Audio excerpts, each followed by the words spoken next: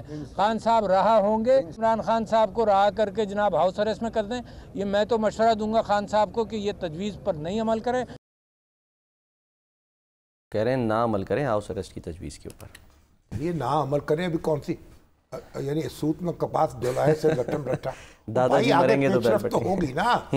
اب مذاکرات جب ہو رہے ہیں تو میں نے تو سکا ان کو سہولت کاری کر دی جائے، وہ ان کا تو ایکسیس آسان بنا دی جائے. یعنی بانی پی ٹی آئی سے زیادہ جو سہولت ہوگی وہ ان لوگوں کے لیے ہوگی جو باہر بیٹھے ہیں، جو ملنے جا رہے ہیں، ان کو بھی ہوگی. آج نہیں گئے نا، مذاکرات مکمل ہو جائیں گے پھر رہائی کی بات بھی ہو جائے گی. آج کہا جا رہا تھا سر کہ شاید جائے گی، لیکن مذاکراتی کمیٹی اب یہ اطلاع آ رہی ہے کہ 26 دسمبر کو جو ہے وہ ملاقات کے لیے جائے گی. اور ایک خبر سر اور ہے، اور وہ یہ کہ ہمارے جو کورسپونڈنٹ ہے رائے احمد بھٹی صاحب، انہوں نے دیے کہ جی بشرا بی بی جو ہیں وہ عنقریب بنی گالہ منتقل ہو رہی ہیں، اور اب بنی گالہ جو ہے وہ اپنا مرکز بنائیں گی. انہوں نے جو ہے وہ بیل لے لی ہے ATC پنڈی سے، ارشاد دہشت گردی اسلام آباد سے. خان صاحب تک جو ایکسیس جو ہے اس کو آسان بنایا جائے. تو رانا ثناء اللہ صاحب نے بھی اس کی حمایت کی ہے. جی ہاں، دیکھیے یہ تو جب بات چیت ہو رہی ہے تو جو مذاکراتی کمیٹی ہے، جو خان صاحب عمران خان صاحب، ان کا استحقاق ہے یہ کہ ان کو بات چیت کے، مشاورت کے اور تبادلہ خیال کے مواقع فراہم کیے جائیں. یہ تو نہیں ایسے ہو سکتا کہ منہ پہ پٹی لگا کے تو نہیں آپ مذاکرات کر سکتے. تو یہ اس میں ان کو، اور ڈاکٹر عارف علوی صاحب آپ ذرا تھوڑا سا ذرا غصہ ٹھنڈا کریں.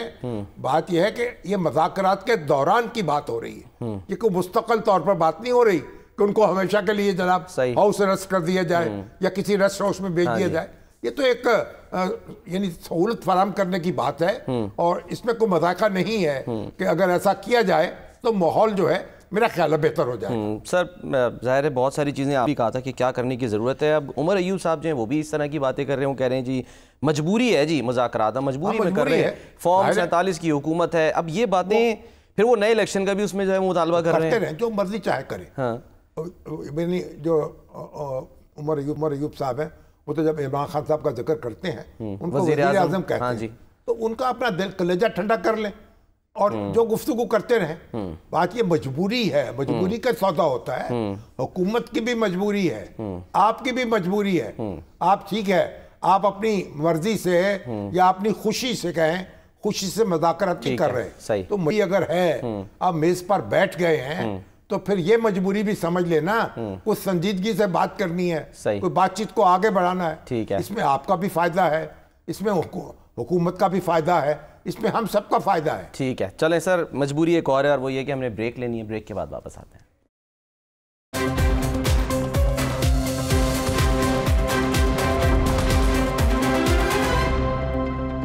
پروگرام کا وقت ختم ہوتا ہے. ناظرین اپنا خیال رکھیے. اللہ حافظ.